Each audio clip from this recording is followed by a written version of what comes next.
Coming up. I wouldn't do that. I'm sorry? I wouldn't do that. Welcome to the closing table, where everyday real estate investors bring their deals to the top experts to get exposure for potential partners and investors.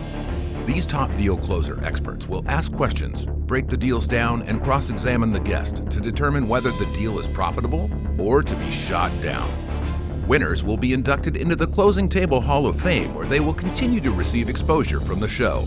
Who are the closing table experts? Meet the Kwak Brothers, who started out as college students, having over 75 rental units in just 1 year, and are now partners of a private equity firm investing in large-scale apartment complexes. And now, here's your hosts, the Kwak Brothers. Next to the deal closer table, we got Angela, 38 years old, from Boston, Massachusetts, currently working as a loan officer in a mortgage company. She's right now dealing with a single family potential rental. Let's go ahead and see what we have to say. Hey, what's going on, guys? This is Daniel. And Sam, welcome back to the show. And we've got Angela here with us. So Angela, tell us, what do you got? I have a single family home, $240 purchase price, 3 bedrooms, 2 baths. I'm under contract to purchase this house for the $240. I have a rate of 3.375 on the $192,000 loan. Rents right now are $2,000, and I'm going up to $2,250. Okay, so rent is $2,000 a month, and then you Yes. said you want to raise the rent to $2,250. Correct. Okay. Alrighty. And how many bedrooms in bed again? 3 bedrooms, 2 baths. Okay. Awesome. So I'm assuming that this is a long-term buy and hold you're wanting to do with a single family house. Yes. Awesome. Cool. What made you want to choose this strategy? I have another investment home that is turnkey rental for the buy and hold. So I wanted to stick with a strategy I was comfortable with. Got it. Okay. So how much research have you done on the expenses, verification of those expenses? Where are we at right now? So there's no condo fee. The insurance is less than $1,000 a year, which might go down even more because based on the master insurance policy. Taxes are $300 a month. Okay. Now, who are you buying this from? Are you buying this from somebody who lives in this residence, or are you buying from an existing landlord? Existing landlord. She posted it to Facebook, actually, and that's where I reached out. We talked lightly about it, and then we got onto an actual contract. Sure. So why does she, I'm very curious, why does she want to sell? It sounds like she's getting $2,000 a month, taxes are $300 a month, which is not a lot. That's only 15%, which for a single family house, that's pretty fair, Right. Especially being in Massachusetts. Why does she want to sell this? She wants her equity out. She wants her equity out. But she didn't want to refinance, or she didn't want to do a cash out type of deal, or? She said she's mortgage heavy with other properties that she has, so she wanted to be done having mortgages. Okay. Yeah, that's fair. Fair enough. Yeah. So what other expenses have you got? I mean, I'm assuming you got the rent roll. Did you get the profit and loss statement? Did you get the trailing 12-month report? What did you get from her? She had none of those. The only expense she has is the water. Okay. So she doesn't even do garbage. So she doesn't even keep track of her expenses or anything like that? Nope. Okay. Yeah, very limited information. The water bill is on the higher side because there are 9 people living in the house right now, which is the biggest issue we have in the transaction. Is that going to cause an issue for occupancy limit, or what do you think? Yes. Oh, wow. Yes. So you may have to. This might be a potential where you may have to evict them. We've asked, because they sublet one of the bedrooms out. So we've asked for that room to be vacant by closing, and that's why we haven't closed at this point. Oh, geez. My research says the max limit is 8, but 8 people is because they're family. So, it sounds like you have a scenario where you can't have 9 people in that house, right? Correct. What makes you think that you could get $2,250 for this a month? The 2250 is because there are 8 people living there. I'd be fine with the 2000. But when I listed it on Zillow for 30 days, I had an amazing amount of interest for a property that had no pictures at the 2250. I had people applying. I had people reaching out regularly, realtors reaching out. Our area is just in very high demand. It's a good community pool. This is a cul-de-sac. And we have like most places, a mass exodus happening from the cities. So single family homes are in high demand. So with that 2,250 number, other than your just observation, have you been able to get any kind of rent comps, any sort of substance as far as numbers that would back that a median rent will go for that? So my 1-bedroom that I currently own is a condo, 3rd floor walk up, and that one's $1,300. Yeah. So we are a college town as well. So rents are very high. Yeah. We have the commuter rail that comes through town. I haven't done a tremendous amount of research on rents because we were buying with the property, with the current tenants to stay in the property. Yeah. So I don't think it'll be hard to get 2,000 for it. Yeah. And based on the demand I saw with the number of people, if I were to be greedy, I could go up further. I don't want to do that. Yeah. I don't want the 2,250, but with 8 people to stay, that's where I need to be. So what I would do, even with knowing that you're going to be inheriting a tenant, I would still look at what your median rent is going to be for your area, mainly because you do want to move into that direction where you're not undercutting yourself in the market. But at the same time, I would try to gather some research as far as what comps, what are the comps showing? What are the area rentals are being rented for? Because technically you are in competition with other landlords for what they're offering, what their rental prices are. So you want to be kind of in that competition. So right now it's 2,250 is where you want to go. Well, it sounds like she's not going to have any trouble getting the income. But what I'm mainly concerned about is that it sounds like you have just not a lot of ideas in terms of what the expenses are actually going to be once you acquire it. That's the part that worries me. Yeah. Because in my opinion, the difference between a good investor and a great investor is the good investor focuses on the cash flow and the income. The great investor focuses on the risks. So to what extent have you gotten to get to know the expenses? Like, this is really important stuff. So the property is in a situation where it's going to need repair. So I did not have the numbers broken down for this call. But capital expenditures is going to be where my costs are. I have to put in new heating. I have to repair the dishwasher. I have to repair a leaking shower. So water costs and cost to repair are going to be an ongoing expense. So, planning between 5 and 10% of my rents going back to maintenance is going to be crucial. Yeah. The property, because it was the private sale, was really an equity play that I was looking at in addition to cash flow. Okay. Most 3-bedroom condex single family houses are in the 300 range right now. So to get it at 240, if I need to pull the cash back out for repairs, I think I will be able to down the road in a year or two. I wouldn't do that. I'm sorry? I wouldn't do that because I think your housing prices are as high as it's going to be, and you don't want to skim out your equity before anything potentially happens, right? I mean, we got all this stuff going on with mortgage forbearances, and it might offset the inventory happening in the market. Which anytime inventory is offset, it always lowers the price of real estate.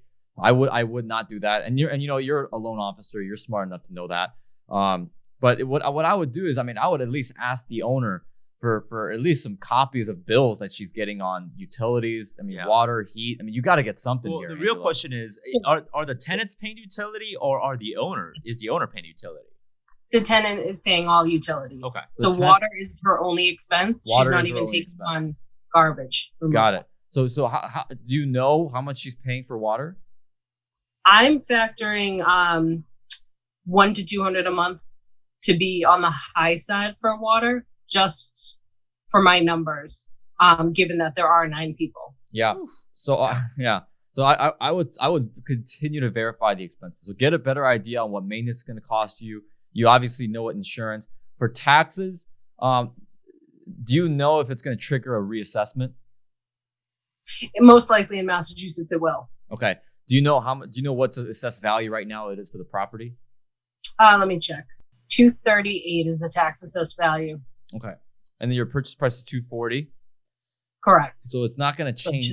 It shouldn't change that much. But right. yeah, Angela, I would verify those expenses as much as you can, because the last thing you want is for you to get in a property that you have no idea how much it's going to cost you to keep every single month.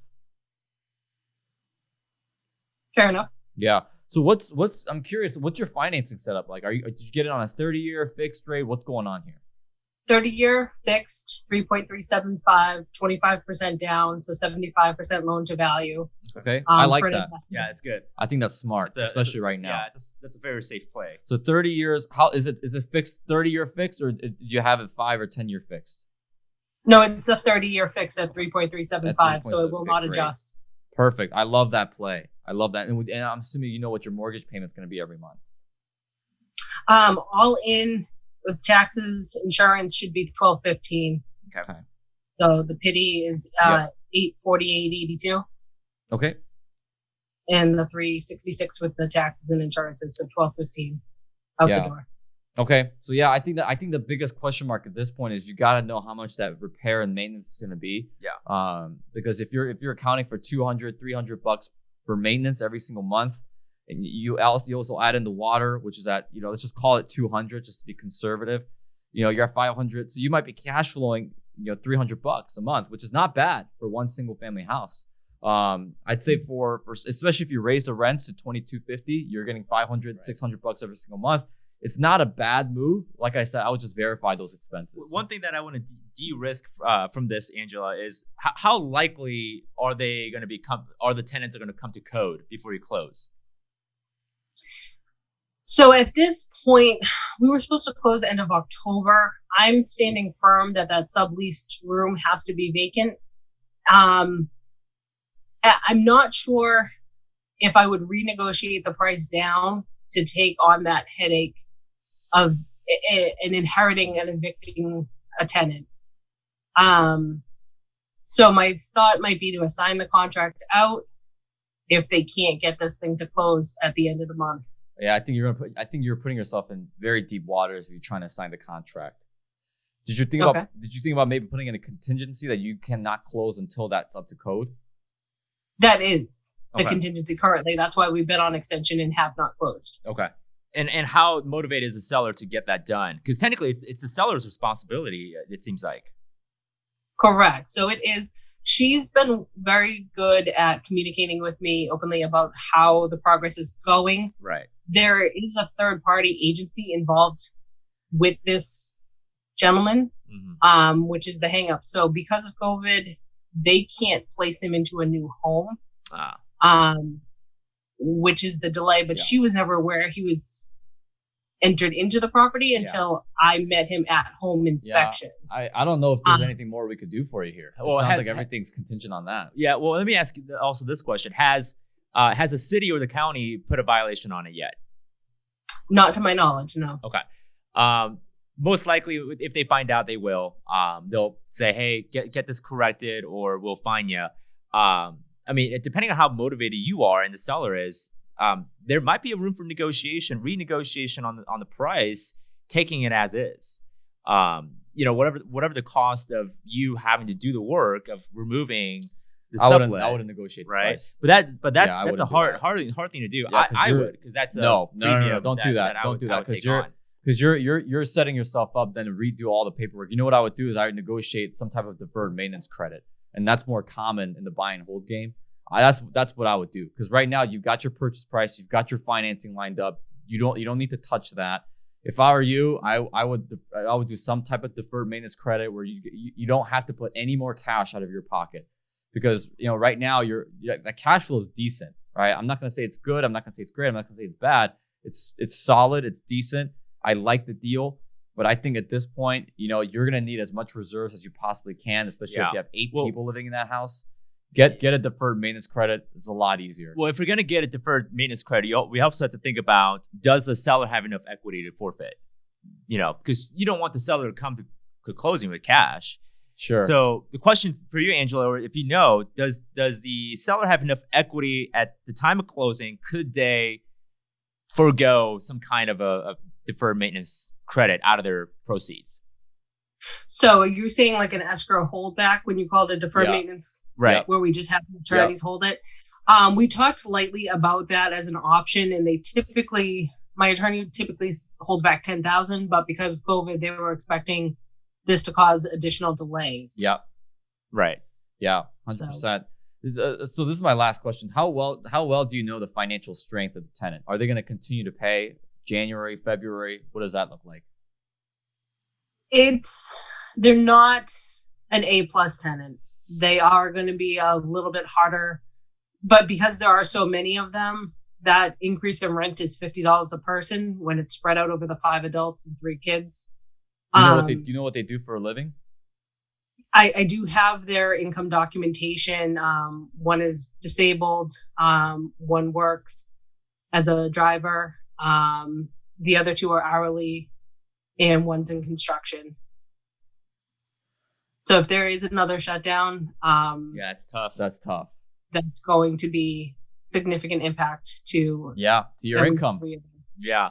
Mm-hmm. So back to Daniel's point, I think having a strong reserve is going to be your lifeline. You need that cash reserve, and that's why I say get the maintenance credit, because that lower purchase price is not going to help you if another lockdown happens. It's just not. Get the deferred maintenance. Get as much money in your pocket. I don't know if this is a good deal. I don't know if I'm going to put my stamp of approval or Kwak Blocked, as we would call it in the show. I don't know. I'm right in the middle. What do you think? Yeah, there's a lot of different contingencies, and the more moving part there is, just the risk parameter goes up, right? It's one of those things where do you want to boil this down to a single point of failure, or do you want to have like 10 points of failure if one goes down and the deal just kind of sinks? The biggest danger that I see, and I think your financing is okay. I think you probably have good enough income and it's financial wherewithal. It's great. It's a good deal. It's a good deal as far as the financing goes. The only issue right now is the property management side, right? Could you contain the tenants to where, the sublet is going to be an issue, right? Can they come to code? Are the tenants going to be strong if there is a drag out of this COVID issue? Yeah, there's a lot of questions. Yes or no, Sam? Kwak Blocked or stamp of approval or Hall of Fame? What are we doing? It's hard. It's hard because there's too much at play here. Because if the plan also is to increase the rent from 2,000 to 250, how much stress is that going to put that on the tenant, knowing that the level of employment that they're in? Yeah, you got good cash flow, $300 as it stands, but that all predicates on can you actually come to code? Because violating the code, it could cost you. Sometimes if cities and counties are vicious, my rule of thumb for single family rentals is you get $150 every $1,000 you charge in rent. So if you got a single family and you're charging $2,000 rent, you should be getting $300. Right. So that's my rule. She's at the bare minimum. But if the county and the city is vicious enough, they may just go crazy and say the lockdowns are the biggest worry right now. Yeah. That's the biggest question mark. Yeah. Right. If their tenants are able to pay or not. I would hold off. So for now, I'm gonna say Kwak Blocked. I would hold off. Yeah. But I think you've got a good deal here. Right. So please don't. I hope I don't come across as this is a good, solid deal. Yeah, it's a good deal. It's a good deal. Just question marks. But just with the times we're in right now, I'd say for now, Kwak Blocked it. And then in the future, I'm sure it can go in. But we're going to need an update for this one. Yeah, because and some tips to kind of give you, Angela, just looking at it from a third party perspective, if you can nail something down with the seller and see how much the seller can wiggle, whether it's a deferred maintenance credit or price, whatever is going to benefit you on the long run. I think that's going to predicate how good the deal is. If your lawyer is true and you can get 10 grand for deferred maintenance, more power to you. That's fantastic. I think that'd be that's phenomenal. You know, I mean, usually for single families like this, in this situation, I tell people to have $5,000 in reserve. You know, for a 4-unit, have 10. But if you get 10, you're crushing it. Well, and keep in mind, she still has to spend close to $5 to $6 grand on the water heater I think she said the heater in general. And then she's got other repairs that she needs to but make. if you get 10, you're in a great position. Okay. Awesome. Yep. I mean, what do you think, Sam? Yeah. Final answer. So if she can get that 10 grand deferred maintenance credit, I'd say to go. Yeah, I'd say it's good to go if the tenants keeps their job. Yeah. Right. If they're still able to get the income, because at the end of the day, you know, it's a cash flow game. You know, you don't want to use out your reserves, because if you can keep that 10 grand, keep that 10 grand. Yeah. Right. Use it for something else. All right. Angela, any thoughts? Thank you for your time. I appreciate it. You were echoing the feelings I had about this property and the hurdles I have ahead. So I will tighten up the numbers for the update. Awesome. Great. Yeah, we'll love to have you back because we want to hear about how you handle the challenges. Yeah. And of course, we wish you the best. Right. And if it ends up being a good deal, we want to put you on the Hall of Fame. You know, put you on our website, promote the deal. Yeah. You know, we want to be able to do that. So definitely give us an update. Yeah. Very good. Thank you. All right, Angela. Thank you. Thanks, Angela. Hey guys, thanks for watching this episode of The Closing Table. Now, if you're interested in being a contestant on the show, go ahead and click on that link in the description. All you have to do is fill out your information, submit it, and we'll reach out to you to see if you're a good fit for our show. Don't forget to like and subscribe, and I'll see you in the next episode.